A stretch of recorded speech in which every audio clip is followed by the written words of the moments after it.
शिवबांची माता घातली कोणते अजून हिंदवी स्वराच्या पताकामध्ये अभिमानाने डोलते. लक्ष देऊ नाही का मी जिजाऊ बोलते. आमचा जन्म जाधवांच्या घरी झाला तेव्हा आनंदाने दारादारात रांगोळ्या काढल्या जात होत्या.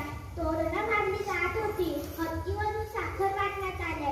आमचे वडील लखुजी जाधव व आई म्हाळसाबाई यांनी आमचे नाव जिजा ठेवले.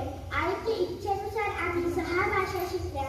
आमचे लग्न भोसल्यांच्या घरी शहाजी महाराजांसोबत झाले. तेव्हा ते दिवस फार धावपळले होते. आम्ही गर्भवती अवस्थेत उदयानात हा प्रश्न पडलेला होता. महाराजांनी तो प्रश्न सोडवला व आम्हाला शिवनेरी किल्ल्यावर नेले.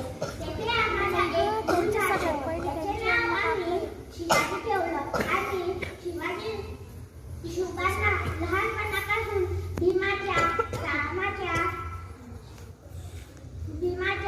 रामाच्या गोष्टी ऐकवल्या. शिवबाने हे आमचे सर्वात घातक रत्न. अत्यंत कठीण परिस्थितीवर मात देऊन आम्ही त्यांना घडविले. अंगणातली तुळस गोठ्यातली गाय आणि घरातली माय यांच्यावर जर कोणी वाकडी नजर करून बघितली तर त्याची गैर करू नका ही शिकवण आम्ही शिवबाराजांना दिली. स्वराज्य स्थापनेमध्ये खूप अडचणी आल्या पण ते घाबरले नाही. त्यांनी रायरेश्वराच्या मंदिरात स्वराज्य स्थापनेची प्रतिज्ञा घेतली. एके दिवशी काम करताना शिवाजी महाराजांना सोने सापडले. तेव्हा पूर्वी चर्चा गावात झाली. तेव्हा आम्ही म्हणालो आपल्याला भवानी माता पावली.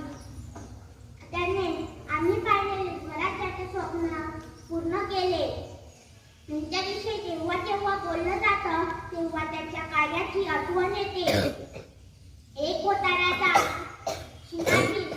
भीती नव्हती जगाची, परवा नव्हती परिणामांची. साथ होती आई भवानीची व जिजामातांची. मुहूर्ते स्वराज्याची रोवली. म्हणून तर म्हणतात जय भवानी जय शिवाजी. हे ऐकून आमचा ऊर भरून येतो. म्हणूनच म्हणते बाळांनो खूप शिका. शिवाजी महाराजांसारखे खूप शिका. आई वडिलांचे नाव मोठं करा. एवढे बोलून मी माझे 2 शब्द संपवते. जय भवानी जय शिवाजी.